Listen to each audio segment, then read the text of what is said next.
اب جناب حبیب نے اس غلام کو کہا میں نے آپ کو آزاد کیا. اب یہ ہاتھ جوڑ کے کہتے ہیں جب میں آپ کا غلام تھا تو آپ کے ساتھ تھا, اب آزادی کے بعد بھی میں چاہتا ہوں کہ آپ کے ساتھ ہی رہوں اور آپ کے ساتھ ہی حسین کی خدمت میں جاؤں. ابھی جناب حبیب نے لیا اپنے غلام کو اور پہنچے کربلا میں. ادھر وہ مولا جو بار بار دعوتیں دے کے سب کو بلا رہا تھا, آؤ جو ہماری راہ میں خون جگر خرچ کرنا چاہتا ہے. جب جناب حبیب پہنچے, جناب عباس اور جناب علی اکبر کو استقبال کے لیے بھیجا. جب جناب عباس اور جناب علی اکبر استقبال کے لیے آئے, اہلن و سہلن کی آوازیں بلند ہوئیں اور اصحاب میں ایک ہلہلہ سا پیدا ہوا. جناب زینب کبریٰ کو جب خبر ملی تو بی بی کہتی ہے کیا ہو گیا؟ بی بی کو پیغام دیا جاتا ہے کہ حسین کا ساتھی آ گیا. اب عزیزو جو چیز رلاتی رہی حبیب کو, جب جناب سیدہ کو پتہ چلا کہ کوئی ساتھی آیا ہے, بی بی نے پوچھا کون آیا؟ بتلایا گیا حبیب ابن مظاہر آیا ہے. یہاں جناب فضا کو بھیجا, فضا جاؤ میری طرف سے حبیب کو سلام کرو اور سلام کر کے کہو حبیب علی کی بیٹی شکریہ ادا کرتی ہے. جب جناب حبیب کو زینب کبریٰ کا سلام پہنچا اور شکریہ کی بات آئی, سر سے ہمامہ اتارا, کربلا کی خاک پہ دے مارا اور سر پیٹ کے کہتے ہیں واہ غربتا, علی کی بیٹیوں پہ ایسا وقت بھی آ گیا ہے کہ اب غلاموں کا شکریہ ادا. عزیز جملہ میں نے خط کا نقل کیا تھا ذہن میں رہے. حبیب انت رجل غیور, میرے شہید کربلا مولا, حبیب کو غیرت مند بنا کے حبیب کو کیا بتلانا چاہتے ہو؟ کیا بتلا رہے تھے غیرت مند کے سامنے؟ کوئی بے غیرتوں میں گھر جائے تو اسے اس غیور کا احساس ہوتا ہے. اب عزیزو جو وقت حبیب کا گزرا, آ گئی شب عاشور. ہلال ابن نافع کہتے میں نے کیا دیکھا کہ زہرا کا لال آدھی رات کو اکیلا مقتل کی طرف چل پڑا. آدھی رات شب عاشور کی جناب سید الشہداء آہستہ آہستہ خیمے سے نکلے, مقتل کی طرف چل پڑے. ہلال ابن نافع کہتے دشمنوں کا ماحول تھا, میں بھی آہستہ آہستہ امام کے پیچھے چلا گیا. امام قتل گاہ میں پہنچے, ادھر دیکھتے ہیں ادھر دیکھتے ہیں, میں بھی قریب گیا. میرے پاؤں کی آہٹ سنی شہید کربلا نے, پلٹ کے دیکھا کہ ہلال آپ کیوں آ گئے ہو؟ جناب امام کو کہتے ہلال مولا آپ اکیلے تھے, دشمنوں کا مجمع ہے. کہ ہلال آج کی رات آپ مجھے اکیلا نکلنے نہیں دے رہے, ہلال کل ہو کیا ہوگا؟ اب ہلال کو شاید مقتل کی حالت دکھائی ہوگی. کہاں میرا اکبر ہوگا, کہاں میرا عباس ہوگا, کہاں میرے اصحاب ہوں گے؟ اب ہلال کو لے کے روتے روتے حسین پلٹے. اب جب پلٹ کے آئے, ہلال کہتے میں نے کیا دیکھا؟ امام اپنی بہن کے خیمے میں گئے, میں ابھی وہیں کھڑا تھا کہ مجھے خیمے سے زینب کی ایک لفظ سنائی دیا. بی بی اپنے بھائی سے کہتی ہیں حسین یہ جو تیرے ساتھی ہیں ان کو آزما لیا بھیا.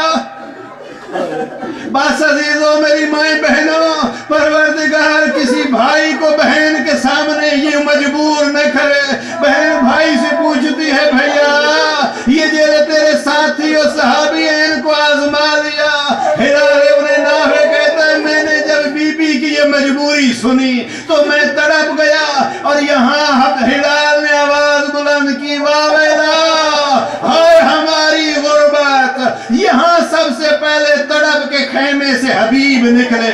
حبیب تڑپ کے کہتے ہیں ہلال کیا ہو گیا؟ کیا زہرا کی بیٹیوں کے خیمے پہ کسی نے حملہ کر دیا؟ اب